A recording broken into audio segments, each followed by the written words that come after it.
आप सभी सज्जनों को मेरा नमस्कार हो। आज मैं आपको हथेली के जो पर्व होते हैं इनके बारे में आपको मैं बताऊंगा। पर्वों की स्थिति क्या होती है। ये हमारे जो है ना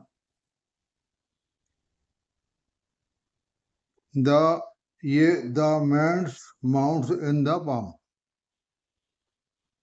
तो पहले आपको मैं इनके बारे में बता देता हूँ। हमारे हाथ में पर्वतों की जानकारी। हमारे हाथ में जो पर्वत होते हैं हथेली के अंदर वो ये होते हैं गुरु, शनि, सूर्य, बुध, ये होते हैं। तो इनके बारे में मैं आपको बता रहा हूँ।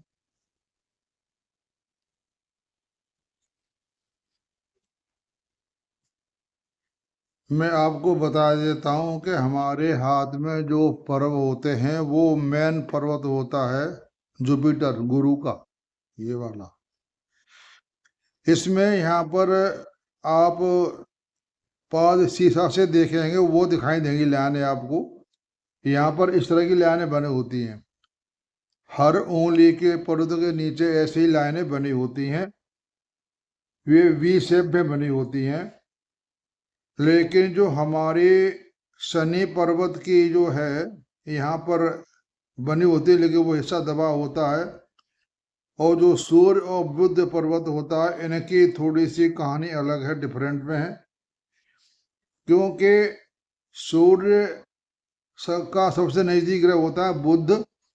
तो यहाँ ज्यादातर मैंने देखा है हाथों में सूर्य और बुध के बीच में ही पर्वत बनता है। और पर्वतों के आप फोटो लेके उनकी लाइनें गिनेंगे तो यहाँ लाइनें, जो लाइनें इस तरफ होंगी ऐसी, वो लाइनें अगर कम से कम 18 लाइनें होनी चाहिए। 18 ऐसे गिनती करेंगे काउंट तो 18 लाइनें आएंगी। 18 लाइनें ऐसे आएंगी। और ये गिनती जो 18 इससे 24 तक होना, 24 तक होना चाहिए। अगर ये लाइनें हमारी इससे ज़्यादा हैं तो वो उसमें अहम भाव ज़्यादा बढ़ जाता है, मतलब दबंगपन हो जाता है, उसमें ज़्यादा जोश पैदा हो जाता। क्योंकि यहाँ पर आगमन मंगल बैठा हुआ है।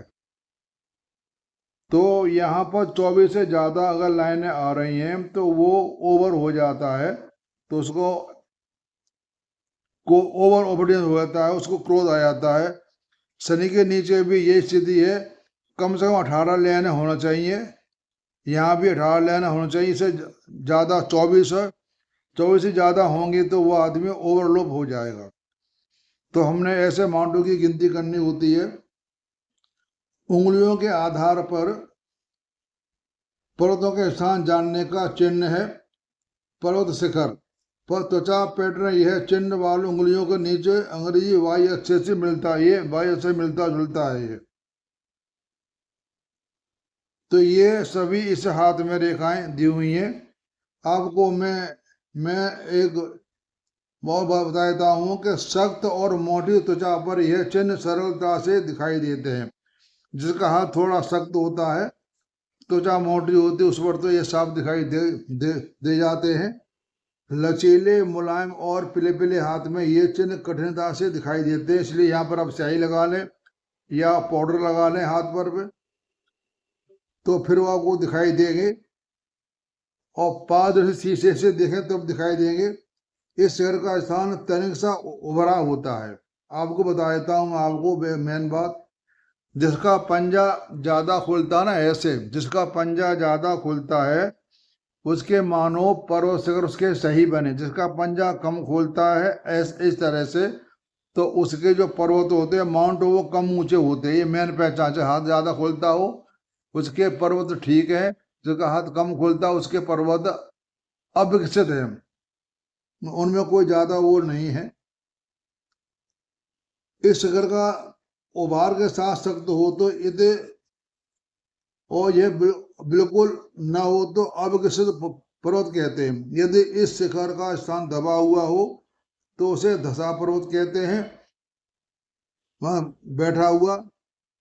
यदि यह शिखर पर उभार न हो तो बल्कि उसके आसपास उभार हो तो उसे विस्थापित पर्वत कहते हैं। कई बार शिखर के ऊपर के स्थान पर खड़ी या आड़ी रेखाएं होती हैं जिससे शिखर का केंद्र दिखाई नहीं देता। कई जगह हमारे पर्वत में खड़ी लाइनें होती हैं, उससे पर्वत जल्दी ये दिखाई नहीं देता है। उंगली के पर्वत के केंद्र के स्थान पर उभार हो तो व्यक्ति में इस पर्वत की विशेषताएं शुद्ध रूप से रहती हैं और आसपास के अन्य हाथों की विशेषताएं शामिल हो जाती हैं। यह स्थिति लगभग वैसी होती जैसे उंगलियों के एक दूसरे के झुकने से बनती हैं। उंगलियों के पर्वत स्थान पर यदि उभार न हो किंतु वह एक खड़ी रेखा हो तो उसकी विकसित पर्वत के समान मानना चाहिए। यदि यहाँ पर एक खड़ी रेखा भी हो मान लो तो उसे भी हम पर्वत के आधार पर उसका फल बताना चाहिए। पर्वत पर बहुत अधिक खड़ी रेखाएं पर्वत का प्रभाव नष्ट कर देती। अगर रेखाएं खड़ी ज्यादा हैं तो इसका वो जो पर्वत होता है उसका जो फल होता है वो खत्म हो जाता है। पर्वत पर आड़ी रेखाएं अशुभ फल देती हैं। यहाँ पर ऐसी रेखाएं नहीं होना चाहिए। ऐसी रेखाएं तो होना ठीक होता है, ऐसी रेखाएं नहीं होना चाहिए। और उंगलियों के प्रसंग में हम कह आए हैं कि यदि कोई उंगली लंबी है या हथेली पर उच्च स्थिति में है तो वह उस पर्वत की विशेषताएं बढ़ाती हैं। किसी उंगली भी लंबी हो तो भी पर्वत की फल को बढ़ाती हैं। पर्वत केंद्र का चिन्ह केवल उंगलियों से संबंधित पर्वतों पर होता है। हथेली के अन्य पर्वतों पर बाई का कोई चिन्ह नहीं होता। अतः उस स्थान पर हम यह सब देख सकते हैं। हाथ में पाउडर लगा करके हम सारा ये उसके बारे में जान सकते हैं। ये हमारा रक्षात्मक मंगल है, ये आक्रोश मंगल है, ये चंद्र माउंट है, ये सुख पर्वत है, ये मंगल मैदान है, ये राहु का स्थान है और ये है केतु का स्थान। तो ये मैंने आपको पर्वतों के बारे में एक छोटी सी जानकारी दे दी।